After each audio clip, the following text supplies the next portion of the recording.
I'm the owner and operator of Flatirons Practice Management. We're an independent medical billing company in Boulder, Colorado. We provide medical billing and practice management services to several hundred healthcare providers in 8 states. I currently employ 33 full-time personnel. Obviously, we're well below the employer mandate threshold of 50 FTEs, yet we provide company-paid health insurance to our employees anyway under a small group plan and have for many years.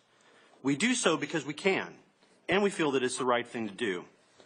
I myself worked as an employee for other companies before choosing self-employment, and I relied on my employers for access to health insurance. Unfortunately, it's been increasingly hard for me to continue to provide health insurance for my employees. Second only to payroll, health insurance is our next largest expense. Even with annual inflation rates in the 1% to 2% range, our premiums have increased every year by 20% or more. As much as I wish I could simply pass this along to my customers, they too are experiencing the same pressures to manage rising expenses in their small businesses. We've done some creative things over the years to reduce the magnitude of the premium increases while maintaining the integrity of our coverage, and have been successful in continuing to pay for 100% of the cost of the premiums for our employees. One such tactic was to select an insurance policy that covers only generic pharmaceuticals. Anyone who requires a pharmaceutical that is only available as a brand name product has to purchase it out of pocket. As a result of the Affordable Care Act, our carrier has discontinued this policy, as it does not meet the minimum standards as stipulated under the law. Due to this one change, our premiums are now scheduled to increase by 52.3% in January 2014. Clearly, absorbing this expense in order to continue to provide the same benefit to my employees is entirely unrealistic. I will have no choice but to require my employees to contribute substantially to the cost of their premiums. The irony is that none of my employees currently take any brand name prescriptions or expect to in the foreseeable future. This law has turned what was a potential expense for my employees into a guaranteed expense for my employees for something they neither need nor want. Since the Affordable Care Act is what caused this problem for me, I decided to embrace it and turn to the state shop insurance exchange in hopes that it would provide me with more affordable and appealing options. The first obstacle I encountered was that the website would not allow me to create an account. After my 4th failed attempt, I initiated an online chat with one of the exchange support personnel and was told after close to an hour of waiting that they were having technical difficulties with creating accounts and I should try again later. I did eventually create an account and download the census template. I then began the frustrating experience of attempting to upload the census.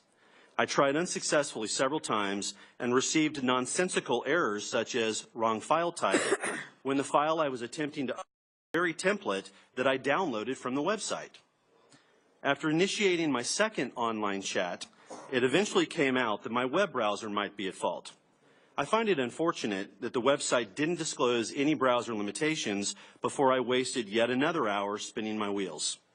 Upon switching browsers, I was able to get the website to acknowledge the file that I was attempting to upload, but it ultimately rejected the file on the basis that the date of hire field wasn't formatted correctly. My third online chat resulted in validation that my data was in fact formatted correctly, and the website was again experiencing technical difficulties. Growing increasingly impatient, I resorted to having my assistant manually type the information into the website. What should have taken us minutes to complete instead took us hours. Having finally uploaded our census, I received 34 insurance plan options from which to choose. I found it challenging to objectively compare and contrast them with our current plan and its 2014 equivalent because we currently offer a tolerable $750 annual deductible to our employees, and the lowest deductible available to us under the state exchange is $1,500. In short, the only way we can markedly reduce the cost of our health insurance through the state exchange is to select a policy with a dramatically higher deductible, thus shifting the financial burden from me to my employees.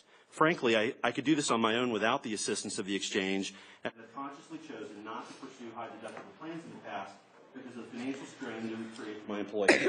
Instead, we opted to make concessions that didn't cause a financial strain, such as foregoing brand name pharmaceuticals. On the surface, my company stands to benefit from the Affordable Care Act on the basis that more people will consume health care services provided by my clients, thus resulting in more business for me. But this theory hinges on the affordability of the insurance available to us. If my experience is any indication of the unintended consequences of this law, it would appear that the Affordable Care Act accomplished the polar opposite of what the law was designed to do. Thank you for your attention. Thank you. Our next witness